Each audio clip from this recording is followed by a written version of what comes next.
In Star Students today, we are speaking to Peter, who is going to tell us about the Pomodoro technique, a system to help manage your time.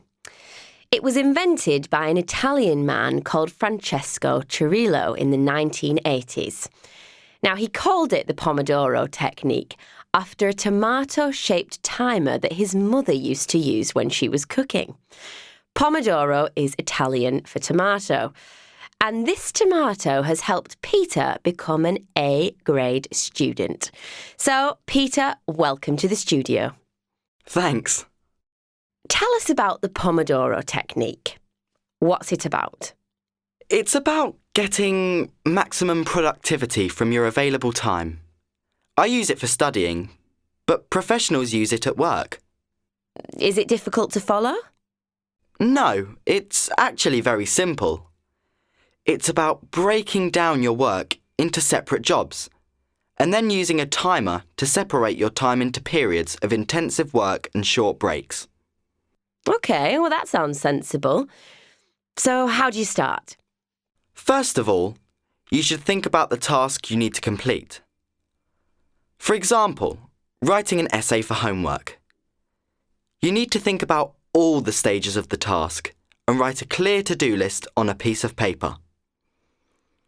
When you are ready to start, you set the timer to 25 minutes and you start working on the first item on the list. OK, but what happens when the timer goes off? When the timer goes off, you must take a short break of between 3 to 5 minutes. One 25-minute session is one Pomodoro. So when you have completed this, you deserve a short break. You should try to move about a bit during the break.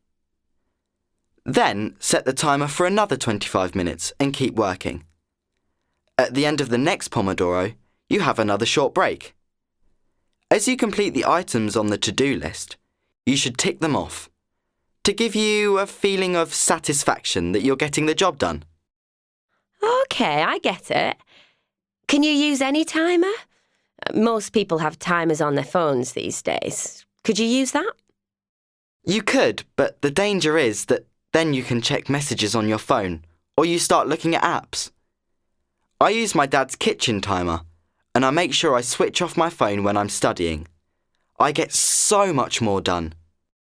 In the breaks, I sometimes check my phone, but only if I've completed some of the items on my to-do list. Well, 3 to 5 minutes isn't long for a break. Is that enough time?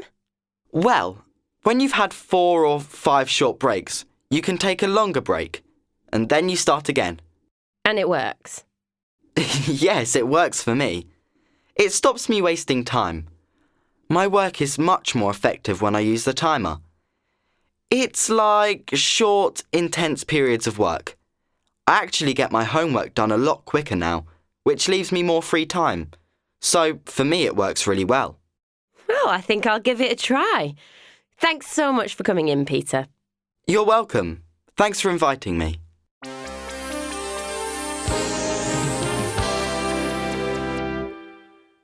This recording was brought to you by the British Council. To find others like it, visit www.britishcouncil.org/learn English Teens.